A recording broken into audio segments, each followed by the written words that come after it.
All right. Welcome back, everybody. We're going to be doing Faith and Fire today, narrated by Emma Gregory. Author is James Swallow, and this is actually published way, way, way back in 2006. So right around the time that Flight of the Eisenstein was published by the same author, which is awesome, and also just kind of like a bit of a tip off that this book is going to be pretty good because I loved Flight of the Eisenstein, and I'm sure a lot of other people did too. But yeah, so starting with the summary and then to the review, and then I'll do characters, and then we'll kind of do a rough timeline slash like story breakdown ish of the book. We'll see how long that takes. And then lastly, there's a surprisingly large amount of lore in this book, like very relevant to where the narrative stands today in like modern 40K setting, like Throne of Light and Godblight and like the Awakening of the Emperor and like Psychers and Age of Awakening for like the Psychic Awakening that happened like a few years ago. Weirdly enough, even though this book is 19 years old, has a lot to say on that. So yeah, anyways, so starting with the summary, we have a book about Celestians. They're led by Sister Superior Mariah, and her squad are given to the task to deliver a psyker named Taurus Vaughn to the planet of Neva. Things become much more than a prisoner delivery upon their arrival to the planet, where plots upon plots await Mariah and her squad. Not only will their faith be tested in ways none of them are prepared for, but the heart of the Imperium itself will come under threat. Yeah, oddly enough, the scale, like you would not think it for the first like 7 or 8 chapters of this book, the stakes are just like, I won't say non-existent, but it's literally just capture a psyker because he escapes kind of thing. And then the second half of this book, it just cranks it up to like 11 and you're like, where did this come from? But yeah, so anyway, the review, to make it super short, I say it's really good, but I have a lot more to add because this whole video was actually kind of like, at least the script was done like Wednesday. But then I was like, okay, I need to look at the reviews because I don't usually do that for books. I wanted to see like why this book wasn't more talked about, and I have a bone to pick because the reviews, I have to either assume that they just didn't read the second half, or they were so concerned by spoilers that they just didn't want to talk about it, or something along those lines, because all the reviews I read were like, this book is kind of boring and very copy paste, and I'm like, I don't know if Black Library just dropped off or something like that, but this book is not very boring in my opinion, unless my tastes are just slow burn stories are like my cup of tea. So I will admit the sisters that feature in this book are the standard copy paste that you see in a lot of Warhammer books, but I personally don't count that as like a bad thing. So Galatea as the canoness shows the most character, in my opinion, at least like when it comes to the sororitas representation. So all the sororitas like pale in comparison to the criminal and conspiratorial elements that are added in later. But this, in my opinion, it makes sense, and not just as like headcanon or like just copium. I'm not a huge fan of the sororitas, to be completely honest, so this isn't biased. I just, in lore, like a sister superior seems to be essentially like a sergeant, and those that are under her command are not necessarily line troopers because these are Celestians. They're not just basic line troopers, but they also aren't like upper enlisted. So, and they're definitely not officers. This is important because if you're expecting like deep and complex thoughts and also like creative liberties being taken both in problem solving and especially with questioning authority, these are not the people that would be doing that. Like it would almost irk me if that was the case. Does that do the story any favors? I would say no, not really, because they do come off as like cardboard cutouts, but like it makes sense in universe. So but I did want to like chime in on my 2 cents on like, I'm not hitting the book on weak characterization like every other review I ever saw, just because it actually does make sense for sororitas to be like pretty binary with their thought process and pretty like burn the heretic, kill the witch kind of thing. So I think that the glimpses of personality we see, because we do see some, and there are times where they just see stuff that's like so fundamentally breaking of their like canonicity and like what they think is true, that we do see kind of a glimpse behind the curtain or some cracks start showing, and that's where you see the personality. But I think that's way more in line with people that chant like doubt is the cancer of the faithless, and blessed are those with minds too small for doubt. Like, those litanies do not come from people that are like fully fleshed out human beings with like complex reasoning and stuff like that. So anyway, I say that because there's a reason that antagonists like Victor Lehane and Taurus Vaughn are high notes and come off as much more charismatic and memorable. They aren't groomed and indoctrinated battle nuns beaten into thinking into binaries at the Schola Progenium. They are meant to juxtapose the sororitas and their fundamentalism. It's brought up time and time again in a lot of conversations that these sisters have with these characters, either when they do their monologue or just when they're having like kind of a debate, when they have their confrontations, that the characters like Taurus Vaughn kind of tell them like over and over again, like, you guys are locked in and you really don't understand what's going on because you can't bring yourself to question your authorities. Besides, you know, if you do still don't want to like let weak characterization go, because they are at the end of the day, so it's kind of an argument is moot. It's just the intent is different. I would say there's two redeeming qualities that got me to enjoy this read like more than I did the first time that I read it. So the author, James Swallow, he knows the setting and shows it. I would say to the actual detriment of the pacing of the story itself, because whole blocks of time are spent describing how like the planet of Neva functions and what it looks like and the day-to-day of like different people's lives and stuff like that. Like, a lot can be kind of implied just by him getting into the nitty-gritty of like the actual world building, which paint like a pretty comprehensive picture of Neva itself.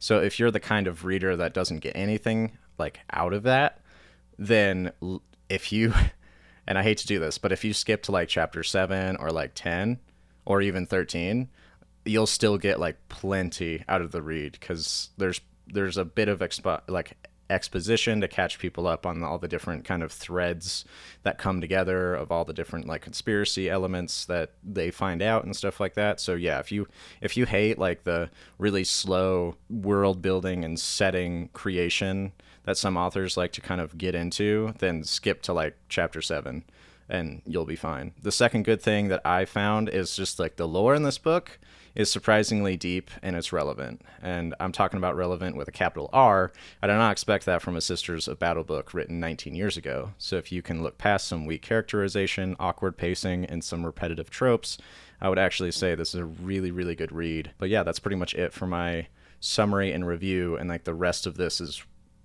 pretty much getting into spoiler territory. So if you don't care about spoilers, then we proceed. Starting with the character Victor Lehane. So he's a pretty flat character. Much of how he acts leaves little room for suspicion that he is a bad guy. However, that is pretty run-of-the-mill when it comes to authorities in the Imperium. If it was on site for like anyone that showed traits of like mustache-twirling villain type, then a greater part of all the Imperial nobility and other heads of state would just be killed off like day one of that edict. Like Arbides would just be busting down doors left, right, and center. So that's not like the giveaway that people think it is. What I love about his character is the fact that he's doing what he's doing in service to the Emperor. There's a lot of POV chapters that kind of give a lot of justification for where he's coming from and how he feels and how he came to the point of view that he's settled at. So he seeks power not for himself, but to raise the Emperor from his crippled state. There's also a surprising amount of coherence from him, and ultimately I think he is a pretty great example of what someone who is otherwise loyal would actually be like if they saw behind the curtain and believed the truths that they saw, while still remaining loyal. Like, he doesn't fall to chaos and like just want to burn everything down. He glimpses greater truths and kind of understands and intuits like some pretty fundamental truths that the Emperor was kind of looking for and chasing after. And then instead of going like, oh, everyone lied to me, the warp is true, like Horus or like any of the Space Marines kind of do, he was like, okay, well, how do I make this work? Which is really cool. Really, really cool. So one thing that I did like is that he just wasn't a chaos like puppet, you know, like, because this totally could have just turned into a Zinch thing, and then he would have turned into like an amorphous blob, and then the Sororitas would just be like, all right, kill him, and then, you know, that would have been paint by numbers. But the ending of this book, definitely not paint by numbers. Anyways, so Taurus Vaughn, I wrote an excerpt. We are not doing that. So Taurus, his kind of origin story, he's a rogue psyker, and he was discovered by a cleric in his village when he was a youth, a hooligan, and he ended up, burning the cleric alive when he found out that the cleric had kind of said the thing. But he's just lucky or unlucky, depending on how you look at it, because he wasn't taken by the black ships, but he was also, taken by the ecclesiarchy on the planet to the, at the time, lower ranking Victor Lehane pretty much got notified because he showed up and then told basically Victor, like, hey man, got a plan. You want to be in on it? And then Victor was like, hell yeah, dude, let's do it. Or not Victor, Taurus. So, yeah. And that's pretty much his entire backstory. And also now, so he was betrayed and he was bitter at being used, and now he's back on Neva to take revenge and destroy Lehane's plans. Hate is not a strong enough word to describe how he feels about the deacon and the life he stole from him. So Mariah, she's a sister superior to a squad of Celestians. She's narrow-minded and a bit of a troublemaker within the ranks of the sororitas. Her faith is never in question, but she is stubborn and aggressive. Her squad is loyal to her, and she has the competence which comes with experience. Her righteousness is the main way that proves a problem for herself and those around her. A lot of these descriptions and kind of the backstories for the sisters are going to be very simple, just because all of these are, because Verity is the beating heart of the sororitas squad. She comes in later. She definitely doesn't start off in the squad. She's often the one that brings up questions that center on the well-being of others. She comes from a place of healing, and so does not see herself as a weapon, but as a healer. There is an inquisitive mind, but also a naive one, not so much a foil to Mariah, and she's not meant to be, and the rest of the squad. She acts more as a reminder that the sororitas have a greater purpose than that of conflict. Galatea, the canoness, is a good example of a leader, an exemplar of everything it means to be sororitas. There's no arc for her. She doesn't appear all that much. I don't think that was the intention. I also don't think that would have been good, because she is leadership. She's sprinkled throughout this book just enough, but not too much. And by her actions, it's clear she's trying to balance the politics that comes with working with other officials of the imperial government, the church, and the sororitas under her charge. So, when Mariah gallivants off and does something kind of hard to explain or hard to justify, Galatea is left with basically the conundrum of, hey, how do I not let her get executed, but also make the sororitas not look like it's just pandering to one of their own insubordinate, subordinates. It's an interesting spot to be put in, and it's fun to read. Okay, so the next part of this is just going to be my rough timeline of the book, just because some people like the story breakdown, because I don't know, I read it so you don't have to kind of thing. The story begins with Taurus Vaughn. He's being introduced as the psyker prisoner. The transfer onto a ship called the Mercutio, the Celestian squad led by Mariah. She's also her and all of her sisters are introduced. The transport order, notably, is given by Victor Lehane, with the drop-off point being the planet of Neva. So what's interesting about this book, and what I really, really like about it, is on the second and third, and at this point, fourth read, just through for the past week. What I love about it is there is this conspiratorial plot, but you can track it. There's contextual clues, there it is, throughout the book, that if you went back and just read it again, you'd start picking up on elements that are oh, that is suspicious. Interesting. On that transport trip, Vaughn is able to manipulate the crew and eventually bring about a mutiny. Even with the upper hand given to him by his psyker powers and turning so many of the crew, Mariah and her squad is able to corner Vaughn, but a Celestian is lost. So there are casualties in subduing the mutiny. Following that loss, Mariah is called to account upon her arrival to Neva.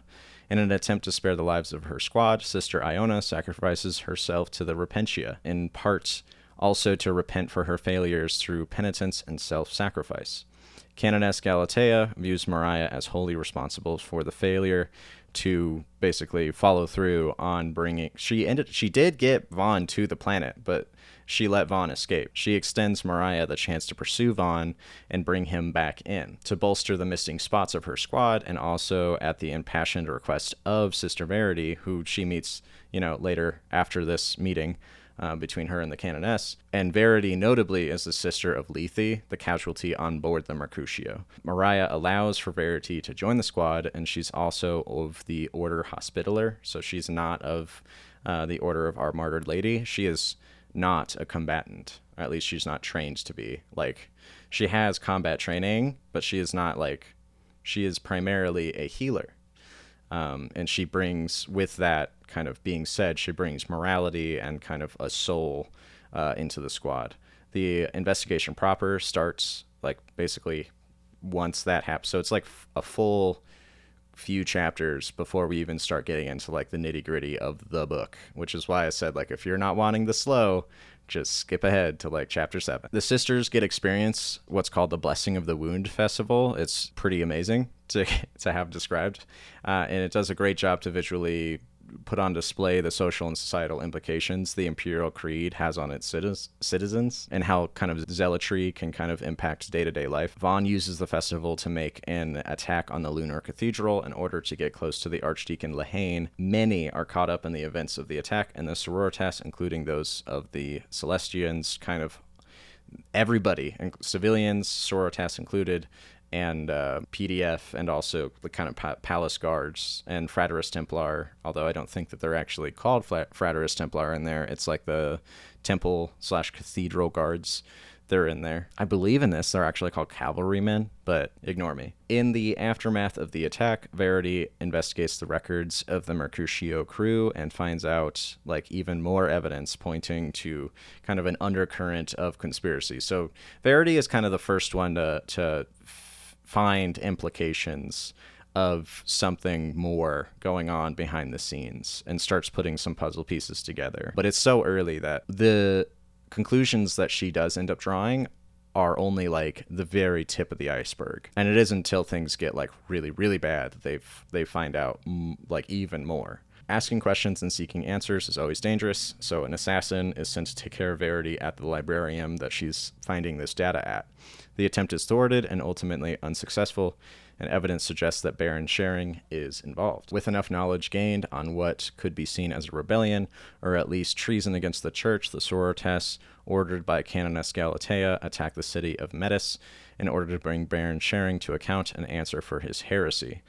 In Metis, Mariah and her squad are able to confront the Baron and his forces. Both sides suffer casualties, and notably Vaughn cuts ties with the Baron. Before being executed, the Baron brings Lehane into question. Mariah's squad are too caught up in the moment to care about his ramblings and then execute him. Verity, upon his inspection of a dead psyker, finds a strange implant and notices that it's made of high-quality Imperial tech. They're still in Metis, and they catch up to Vaughn, blah, blah, blah. But yeah, so catching up with Vaughn, the Celestian squad is able to capture and detain him. To save him from being executed, Vaughn unveils the true scale of the conspiracy that is being perpetrated by the Archdeacon Lehane. It's a lengthy dialogue, but enough of Verity's investigation corroborates with what Vaughn accuses Lehane of, that Mariah, with only some support from her squad, decides to go against orders and follow up with the lead that Vaughn describes as the Knoll Keep. Yeah, so the sisters do catch up with Vaughn, right? And then they're about to execute him, and then radio Galatea that, hey, we didn't bring him in, but we did kill the heretic, so we're square. Because she's in deep with the Sororitas. She's kind of wantonly disregarded orders a few times, but this would pretty much be the way that she gets back into her order's good graces. And then Vaughn, seeing that, pulls out the last-ditch effort of hey, this is everything that's going on. You have to believe me. Also, I have proof. And he describes what he calls the Knoll Keep, and then offers to basically bring them there. So it's a place where, through coercion and technological intervention, Neva's strongest psychers have been manipulated to serve Lehane's twisted agenda. If Vaughn is to be believed, with the true goal reaching all the way to the heart of Terra, with Lehane wanting to usurp the Golden Throne itself. A short flight later, and Knoll Keep is revealed to be real. Vaughn is able to slip his captures and escape in order to track down Lehane for a final confrontation. Mariah and her squad, now stuck in a bad situation, as well as coming to terms with truths and realities they previously thought unimaginable, have to find a way to escape and yet again track down Vaughn. However, there is enough doubt and evidence suggesting Lehane to be a wholesale traitor that they have to track him down too. So now it's multiple heretics. Very fun. The final confrontation between Vaughn and Lehane sees the charismatic Rhodes Psyker get set up and killed by a trap that Lehane set using an ancient machine built by the Emperor in ages past. On the cusp of realizing the full potential of his plan, Mariah's squad does get to the heart of the machine at the 11th hour. Lehane explains the whole plan, describing that the machine is and that he intends to imbue himself with the powers of a Psyker on a level powerful enough to allow him to sit the Golden Throne and allow the Emperor to walk among his subjects again, essentially to take up the mantle of the Sigillite. Through a solid bedrock of faith, the Sororitas squad is able to overcome Lehane and kill him even when he does successfully activate the machine and gives himself supernatural, basically demigod-like powers. Following the events, Mariah is demoted to a battle line sister and stripped of her accolades by the Canoness for the wanton disregard for authority that she showed throughout the events of the book. And the book ends with Verity offering Mariah a place with her and pretty much sets up the second book, which is called Hammer and Bolter. That's pretty much the book. It's so good. I'm gonna go ahead and talk about the lore and kind of the side notes that should definitely be mentioned, because that was like a rough outline of what happened in the book, and if I went into like a full-on deep dive, like chapter by chapter, this video would not be 30 minutes. It would be so much longer. I'll brush on like the juiciest bits, and then if you guys are even more curious, I recommend reading this book because it's great. So, and this is just a sentence, but the Star Child, it's mentioned. Apparently Lehane studied with some like Gethsemane monks, and they had records that hinted at what a Star Child was, and then he was able to kind of use that lead to go into, and also as he got older, he also got a higher position with the church, so he was able to like get his hands on like more and more and more like church lore, like especially the stuff that the church is like, hey, yeah, we can't really teach this to people, this is some shady stuff, but we also aren't just gonna burn it. Because it's important, like knowledge. He actually does bring up the Star Childs, which is awesome because Throne of Light brings the Star Child back into the modern day when everyone thought that it was retconned. It's not. Yeah. So, and if you don't know what the Star Child is, it's basically a prophecy that the soul of the Emperor that was chucked into the warp during the Siege of Terra, when he kind of, and by he, I mean the Emperor, before he fought Horus, he excised a part of his soul into the warp, and there is a part of him in the warp that, if you believe in the Star Child kind of prophecy, that soul is going to rebirth itself as a small child with godlike powers, and represents like basically the soul and conscious and like morality of the Emperor, because the Emperor that's sitting on the Golden Throne right now is kind of the remnants of what the Emperor is without that humanity. Okay, so the next thing that I want to talk about is just kind of like the sororitas and how they parallel the church, like the ecclesiarchy, but there's a lot of like friction there. So in chapter 7 specifically, there's a conversation that's had between Verity and Mariah.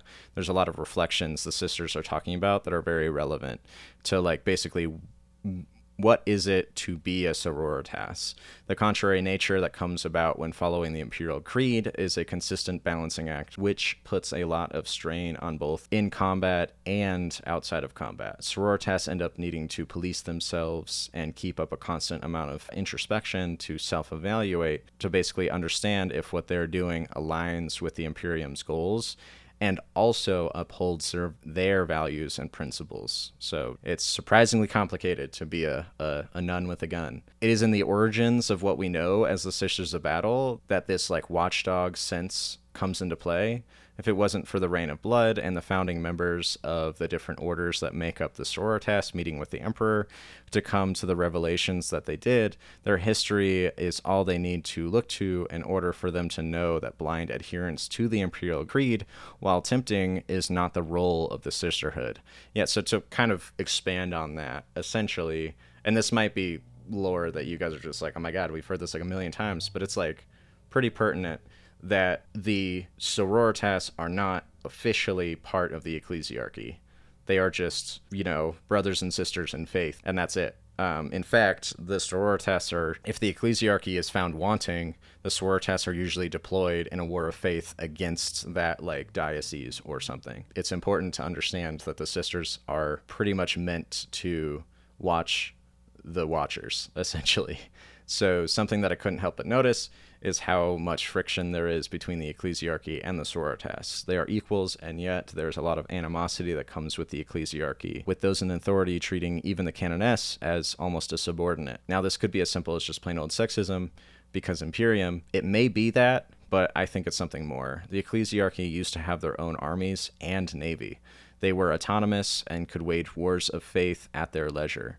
With the conclusion of the Reign of Blood and the preceding degree passive, they showed how corruptible and impure they were, and on top of that, now have to rely on a separate order to act on their behalf. That fundamental rift is something that I am glad to see plays a role in the politics of the members of the Imperial Creed. Another thing that makes me think the ecclesiarchy yearns for the days of old is the short story, which I have brought up before, but it's also on like one of my least watched videos. The short story that I'm mentioning is Our Martyred Lady by Gav Thorpe. The decree passive is almost overturned, which would have allowed the ecclesiarchy to reinstate their Frateris Templar and become basically a fully autonomous military organization again. It would have been immensely powerful, and it would have pretty much thrown the power balance of the High Lords like completely askew, because if you let the ecclesiarchy, which already holds like 98% of the population in their faith, the power to have their own fleet and their own military, you'd pretty much like, the government wouldn't be there anymore. It would just be the faith again, which it already seems like it is, but it's not. I promise you, the faith isn't, it is, and it isn't as powerful as it once was. Okay, so the next one is Victor Lehane joins the ranks of antagonists that are doing bad things in order to do good for the Imperium. Inquisitor Quicksauce for Eisenhorn trying to use the pylons of Cadia in attempts to seal the rift, the Dark Angel Sorcerer Seraphax wanting to kill the Emperor in order for him to be reborn since he is a perpetual, and then the traitor High Lords shown in the Vaults of Terra series willing to sell off whole systems to the Dark Eldar in order to keep the Golden Throne functioning. So before all of them, apparently, there was Lehane, whose grand scheme was to activate an ancient device buried on the planet of Neva that was built by the Emperor, seemingly for the purpose of empowering humans with psyker powers. So the Emperor, like, legit built a machine, and then all you have to do is basically sacrifice a willing. It has to be a willing, because first, like, when Vaughn initially sets the trap off and then gets into the machine, and then Lehane is able to activate it, and he's like, haha, evil laugh, mustache twirl. He's not, it's a lot more trouble than Lehane thought, because the machine is like built for a willing surrender of psychic energy, not an unwilling. So that's an important thing to kind of note, that whoever gets like initially starts the machine up needs to like want to do it, not just like, get thrown into it and burned like wood. A machine like that, and there's tech priests that are working on it, so Mars knows this. A machine like that can create psychers, and the Emperor feeds off of psychers. I am confused why the blueprint for this machine, or the machine itself, wasn't just like disassembled and just like brought to Mars, and then or Luna, and then they just like had psychers get created on assembly line and just given straight to the Emperor as like a snack. But whatever, I'm getting ahead of myself. So Lehane, he wants to get as powerful as he possibly can be, and then travel to Terra and awaken the Emperor, and then take his place on the throne so the Emperor can walk among the Imperium again. So it's genuinely like a solid plan, and one that takes advantage of some pretty old lore, which is always nice to see authors kind of going back to like first, third, fourth, fifth editions, and like really having a good comprehension of the setting in such a thorough way. The lore that I speak of is that humanity is going in the direction of having more psychers than less, like to the point where eventually, with enough time going, we're all going to be psychers. The reason that Lehane becomes aware of such arcane knowledge is because of the nature of Neva, which, for similar reasons like the planet of Prospero and Magog, allowed him to understand that planets that have an increased exposure to the warp give its people a natural tendency towards being psychers. The modern day setting has the Cicatrix Maledictum, which is bringing unprecedented amounts of warp power into real space. This increased exposure to the warp is propelling humanity more quickly along the path to being predominantly psychic, or psyker. It makes sense too, since even older lore has it that humanity is a creation of the Old Ones, a morsel of lore that was all but confirmed in the novel The Great Work when a Catan lectures Belisarius Cawl about the nature of humanity, and that the war we think we are fighting is just a reflection of an even longer war that they fought before us. The Old Ones were immensely warp attuned, and every creation that we have seen of theirs has always had a sensitivity to the warp. On a more pragmatic note, this psyker-making machine, I said this before, could have just been moved to Mars or Luna and just been an assembly line of snacks to send to the Emperor. The black ships wouldn't have even really been needed anymore, and the Imperium could have just sent out a blanket kill-all psychers like advisory or edict, and centralized the production of psychers, basically in Sol system. One thing to add to that, I don't think that Lehane thought this plan all the way to the end point. I mean, it is a bold plan to imbue yourself with alpha-level psychic powers and then go to Terra to meet the godlike entity that has been feasting on psychers for like 10,000 years at this point. Like that is a bold move, Cotton, to become basically a really delicious brownie and then show up and be like, hey man, I can help you out, and like have him not just eat you on the spot. But anyway, so that's the full rundown. That was Faith and Fire. I have a credit on Audible, and I'm probably going to do something that was written this decade, probably something that was actually written this year. So, if you want me to be reviewing stuff that is actually relevant, then there you go. But anyway, thanks for listening. Appreciate you. See you in a week. Yeah, see you in a week.